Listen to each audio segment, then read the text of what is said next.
Assalamualaikum warahmatullahi wabarakatuh, pemirsa Rio Podcast yang ada di rumah ataupun dimanapun Anda berada. Kali ini kita masih kedatangan Bang Fadil. Kita lanjut lagi nih. Mungkin kali ini kita akan membahas tentang bukan tentang hukum lagi, mungkin tentang politik nih, sedikit ke politik. Oke, pertanyaannya yang pertama nih Bang, apakah anak muda sekarang peduli terhadap politik nih? Menurut pandangan Abang nih Bang. Ya, sebenarnya politik dengan hukum ini kan dia mirip-mirip aja nih. Mirip-mirip aja Bang. Atau bukan mirip ya, tapi tepatnya Berhubungan. Ya kan, apa gunanya hukum tanpa kekuasaan? Kan kita tidak bisa memperlakukan hukum tanpa kekuasaan kan? Benar. Nah, kekuasaan kalau tidak dibatasi juga kan cenderung diktator. Iya. Cenderung semena-mena. Jadi hukum dan kekuasaan itu harus seperti dua kaki, kanan dan kiri, harus seiringan dan berjalan sama gitu. Iya, beriringan. Nggak bisa dominan. Cuman untuk mencapai kesetimbangan antara hukum dan kekuasaan itu kan itu agak rumit ya. Agak berat. Nah, kemudian apa peran pemuda ya dalam politik, konteksnya pilpres? Anak muda pada Pilpres 2024 inilah khususnya. 2024 ya. Memang kalau kita lihat data ya, by data, angka pemilih yang golongan disebut pemuda itu cukup tinggi. Besar Bang. Cukup besar. Sekitar 50 sampai 52% 20%. dari total jumlah pemilih yang ada pada periode kali ini. Jadi itu kita bisa bilang muda kan? Muda. Dan kalau kita lihat juga dibanding tahun-tahun sebelumnya angka pemilih itu naik ya. Naik. Berarti banyak milih nih. Karena aktif milih. Juga ada semacam grand design ya, yang akhirnya mendorong pemuda untuk datang ke TPS. Ke TPS kan. Nah, cuman kan kalau kita lihat hari ini cenderung pemuda itu hanya datang ke TPS Dan mencoblos. Ya, kemudian mencoblos. Mencoblosnya ya bisa karena memang dia tahu track record yang dipilihnya yang dia pilih, atau memang ada hubungan ya kan, kadang pamannya ya, adiknya dan sebagainya gitu. Namun di kategori yang ketiga tentang mencoblos hanya ikut-ikutan nah yang kemudian tidak bisa mempertanggungjawabkan apa yang dia coblos ini yang akan membawa dampak negatif gitu. Ya kan? Apalagi hari ini politik gimmick, kalau pernah dengar ya. Politik gimmick. Nah, ini kan bahaya ya. Politik tanpa dasar ilmu yang tepat ya cenderung nanti bisa disalahgunakan. Iya, benar. Hari ini kan politik itu di branding semakin masifnya media sosial kan nggak ketundung nih. Benar. Ada TikTok, Instagram dan sebagainya, ada YouTube. Nah, siapa yang paling banyak bisa membranding diri di media sosial? Dan kalau kita lihat penggunaan anggaran kampanye ya di masing-masing calon, yaitu penggunaan pembuatan konten pada media-media sosial itu menjadi penyumbang perayaan suara yang cukup signifikan. Berarti anak muda sekarang ini banyak menggunakan media sosial. Iya, menggunakan media sosial yang kemudian menimbulkan semacam rasa untuk kemudian ikut dalam politik. Yeah.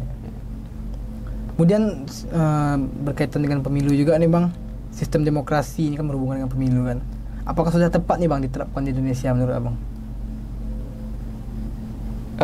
Terkait demokrasi ini saya ada sebuah kasus ya, sebuah analogi yang saya senang dengan analogi itu, yaitu seperti misalkan dalam sebuah kapal, ya kan? Di kapal itu ada seorang nakoda. Kemudian nakoda itu tentu akan mangkat. Iya. Ya kan, baik mangkat ataupun purna gitu ya. Iya. Nah, setelah yang bersangkutan si nakoda tadi ini mangkat dan purna, maka tugas kru kapal selanjutnya adalah memilih. Karena sistemnya demokrasi itu. Ya, kalau dia memakai sistem demokrasi, maka dia akan menggunakan sistem pemilihan untuk memilih nih siapa yang selanjutnya akan menjadi nakoda, ya kan? Dalam sistem demokrasi akan memungkinkan orang yang tidak paham tentang ilmu pelayaran, orang yang tidak paham tentang ilmu navigasi bisa menjadi terpilih menjadi nakoda. Kenapa? Karena setiap orang mempunyai hak yang sama. Setiap orang mempunyai kesempatan yang sama. Kesempatan untuk dipilih dan memilih. Benar. Ya kan, dalam sistem demokrasi sering kita dengar suara menteri dan suara masyarakat biasa itu sama. Betul sekali. Maka saya kadang mikir juga, kenapa itu menteri capek-capek kuliah gitu, capek-capek belajar, capek-capek sekolah, capek-capek membranding diri, membangun kapasitas gitu. Kalau kemudian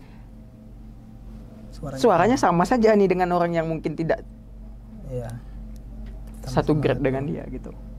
Nah, jadi ada sih kelemahan sistem demokrasi, tapi kemudian demokrasi juga memfasilitasi semua kalangan mempunyai kesempatan. Iya. Jadi ada plus dan minus lah. Nah, apakah cocok di Indonesia? Sebenarnya kalau kita kutip juga ya pernyataan Prof. Yusril bahwa demokrasi itu lebih baik diterapkan pada negara yang ekonominya sudah baik. Negara maju lah. Ya, negara yang ekonominya sudah baik, kemudian pendidikannya baik. Karena hari ini ya kita lihat politik hari ini kan identik dengan cost. Ya. Ya kayak tadi branding diri ya kan butuh cost kan, nggak bisa modal terima kasih aja, project thank you kan. Betul. Nah, dan ini kemudian juga akan akhirnya justru yang terjadi adalah orang yang tidak punya modal tidak akan bisa ikut politik. Iya. Jadinya sama aja. Yang tadi tujuannya agar setiap orang bisa ikut politik, tapi karena biaya kos dalam demokrasi tinggi, yang punya duit aja. Hanya yang punya isi tas saja yang bisa ikut politik, ya sama aja. Akhirnya sedikit juga orang yang bisa ikut politik. Kita lihat hari ini, siapa sih orang yang nggak punya modal bisa karir politiknya mentereng? Jarang. Dulu mungkin ya, sebelum tahun 90-an. Sekarang gitu. Kayak kita contoh nih, mau jadi caleg, bapaknya siapa? Anak siapa?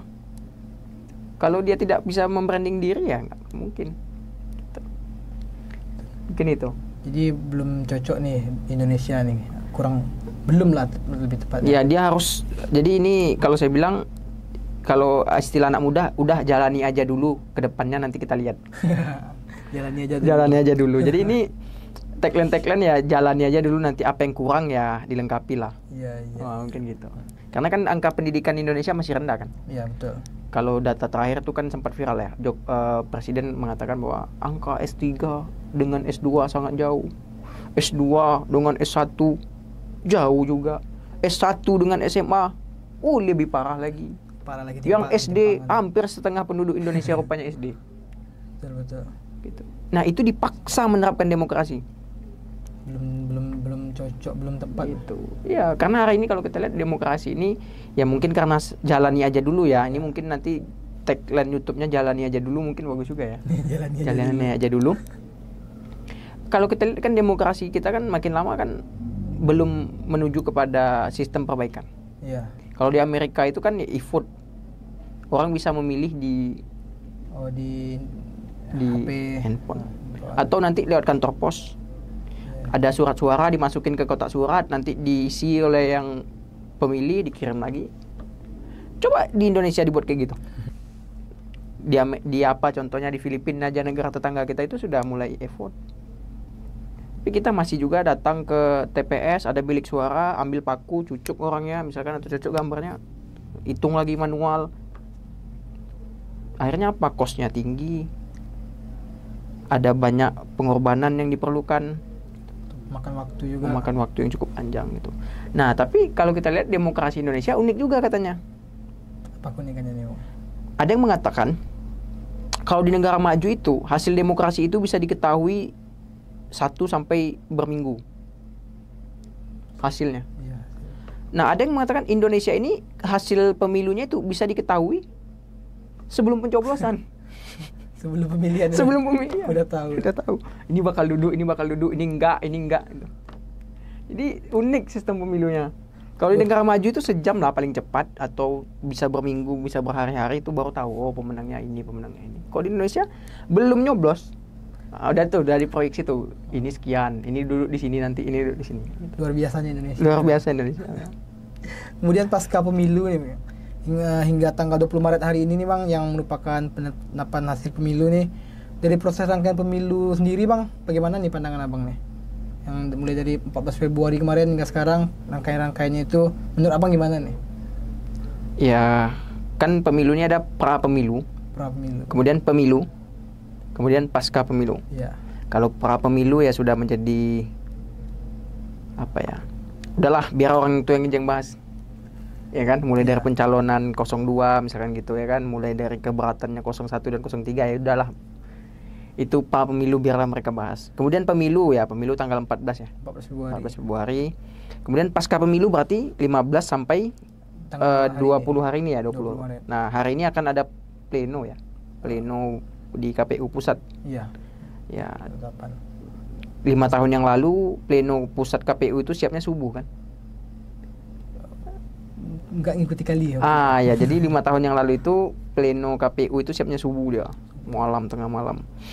Ini nggak tahu nih, apakah siap malam ini? Banyak juga yang memprediksi nggak siap nih tanggal 20. Kemungkinan nggak siap. Kemungkinan tidak siap. Tapi apa yang menjadi PR bagi pemenang ya? Iya. Tantangan Ya, bagi presiden yang akan tantangan bagi presiden yang terpilih adalah karena demokrasi itu adalah mengakomodir perbedaan pendapat dan pilihan. Maka pasca pemilu yang menjadi tugas daripada yang terpilih adalah bagaimana menyatukan kan? Iya, menyatukan kembali. Menyatukan kembali. Makanya banyak ahli-ahli hukum atau ahli-ahli politik mengatakan bahwa demokrasi itu cenderung atau bisa mengakibatkan perpecahan. Iya. Atau membentuk segmen-segmen sosial gitu. Makanya ada yang terkenal dengan kalau pernah dengar politik identitas. Oh iya, Politik identitas, politik yang mengedepankan citra diri atau citra yang hidup, bisa bermacam kan. Nah, itu yang harus disatukan kembali. Ya, tergantung apakah pemenang selanjutnya itu bisa menyatukan itu. Tapi kalau kita lihat Indonesia ini termasuk negara yang kuat. Kuat dari segi? Kita ambil contoh gini. Amerika itu kan jajan Inggris kan? Iya, Inggris. Ada nggak suku asli Amerika? Ada kan? Pernah dengar suku Indian nggak? Oh, suku Indian ya. Nah, suku Indian itu kan sukunya asli Amerika kan? Iya. Ya. Kemudian dijajah oleh Inggris. Akhirnya suku Indian itu berubah bahasa menjadi bahasa Inggris kan? Kemudian ada Malaysia. Malaysia itu suku Melayu. Dijajah juga oleh Inggris. Akhirnya mereka bahasa Inggris juga. Ya, 2%, 3% gitu ya kan. Dia bahasa Inggris. Kemudian contoh Brazil. Dijajah oleh Portugis. Bahasanya berubah menjadi Portugis. Timor Leste begitu juga, iya kan? Banyak negara-negara yang dijajah kemudian penjajahnya mendominasi bahasa. Tapi Indonesia berapa tahun dijajah oleh Belanda? Tetap aja bahasa Indonesia. Ya. Awak nak kemana? Bahasa Melayu. Yang bahasa Minang. Nak kemana? Yang bahasa Batak dia bahasa Batak juga. Tidak kemudian merubah orang Batak menjadi bahasa Belanda kan? Betul. Atau merubah orang Papua jadi bahasa Belanda. Memang kalau dilihat bangsa Indonesia memang bangsa yang kuat. Dari zaman dulu ya. Sudah termasuk sejak dulu tuh ya benar. Gitu. Tapi tinggal menggunakan kekuatan ini untuk apa? Ya. Gitu. Arahnya kemana? Gitu. Tujuannya apa? Gitu. Itu tantangan bagi pemimpin ke depan ya, atau yang terpilih ya. Ya pertama pasti konsolidasi kan, istilah yang terkenal itu konsolidasi. Iya. Konsolidasi itu apa? Menyatukan yang udah terpecah nih. Mungkin itu. Oke. Mungkin terakhir nih Bang, harapan Abang nih untuk demokrasi Indonesia ke depannya nih Bang. Ya, kan tadi sudah saya sampaikan kan, demokrasi itu memungkinkan seorang yang tidak paham ilmu pelayaran dan seorang yang tidak paham ilmu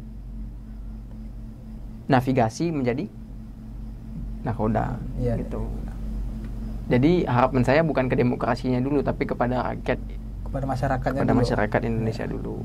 Untuk apa? Untuk senantiasa mengembangkan pendidikan dulu ya Pak. Ya. Jadi Jepang itu mengatakan kalau kita ingin maju maka pendidikannya harus baik. Iya betul. Begitu mereka kalah dalam Perang Dunia Kedua, yang pertama mereka lakukan adalah apa? Men-translate semua buku-buku. Semua buku-buku yang dalam bahasa asing ditranslate ke dalam bahasa Jepang. Dijadikan bahasa Jepang, kemudian rakyatnya diajarkan, dipaksa belajar. Ya. Begitu juga dengan Cina. Di tahun-tahun 60 itu, kalau di bukunya Adrian Sutedi itu ya, Cina itu dulu pendompleng aja. Makanya kalau istilah KW itu paling identik dengan Cina. Iya. Apa yang nggak ditiru sama mereka? Betul. Hah? HP Cina. Semua banyak buatan Cina. Misalkan motor Cina kata orang gitu kan. Nah, tapi setelah itu mereka bangkit. Dan ya kalau kita lihat Cina hari ini negara dengan ekonomi nomor 2 atau 3? 2 setelah Amerika. Bisa menyaingi pendahulunya yaitu Uni Soviet atau Rusia kan. Iya. Nah, jadi kalau ingin merubahnya ya merubah pendidikan. Nah, jadi mungkin kedepannya bisa diajak nih orang pendidikan diskusi di sini. Nah, ini pemirsa, mungkin kita akan hadirkan orang pendidikan nih suatu waktu atau kapan-kapan nih pemirsa. Jadi harapan kita semoga Indonesia ini dapat menjalankan demokrasi dengan baik. Oke. Mungkin itu dulu pemirsa episode kali ini. Kita akan bertemu lagi di lain waktu. Assalamualaikum warahmatullahi wabarakatuh. Terima kasih Bang Fadil.